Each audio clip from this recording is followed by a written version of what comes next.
Hi friends, ఎలా ఉన్నారండి అందరూ? Welcome to the శ్రీస్ dairy channel. ఈరోజు మనం శివాష్టకం స్తోత్రాన్ని చదువుకుందామండి.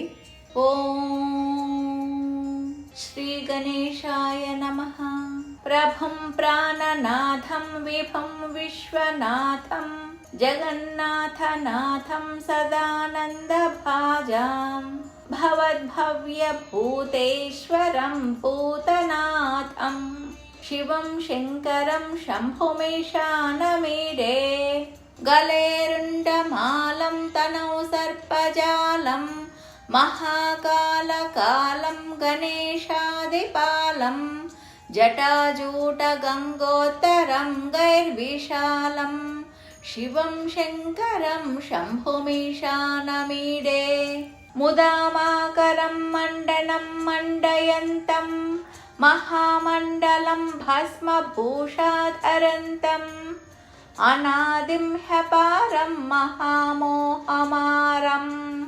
शिवं शङ्करं शम्भुमीशानमीडे वटाधो निवासं महाट्टाट्टहासं महापापनाशं सदा सुप्रकाशं गिरीशं गणेशं सुरेशं महेशं शिवं शङ्करं शम्भुमीशानमीडे गिरीन्द्रात्मजा सङ्गृहीतार्थदेहं गिरौ संस्थितं सर्वदा पन्नगेहं परब्रह्म ब्रह्मादिभिर्वन्द्यमानं शिवं शङ्करं शम्भुमीशानमीडे कपालं त्रिशूलं कराभ्यां ददानं पदाम्भोजनम्राय कामं ददानं बलिवर्धयानं सुराणां प्रधानं शिवं शङ्करं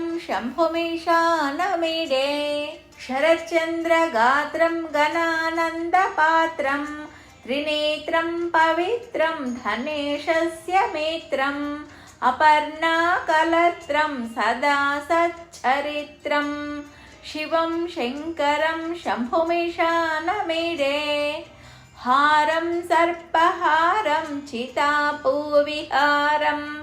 भवं वेदसारं सदा निर्विकारं श्मशाने वसन्तं मनोजं दहन्तं शिवं शङ्करं शम्भुमीशानमीडे स्वयं यः प्रभाते नरशूलपाने पठेत् स्तोत्ररत्नं प्राप्य रत्नं सुपुत्रं सुधान्यं सुमित्रं कलत्रं विचित्रैः समाराध्य मोक्षं प्रयाति यदक्षरपदभ्रष्टं मात्राहीनं तु यद्भवेत् तत्सर्वं क्षम्यतां देव सदाशिव नमोऽस्तु ते. Bye friends, see you in the next video.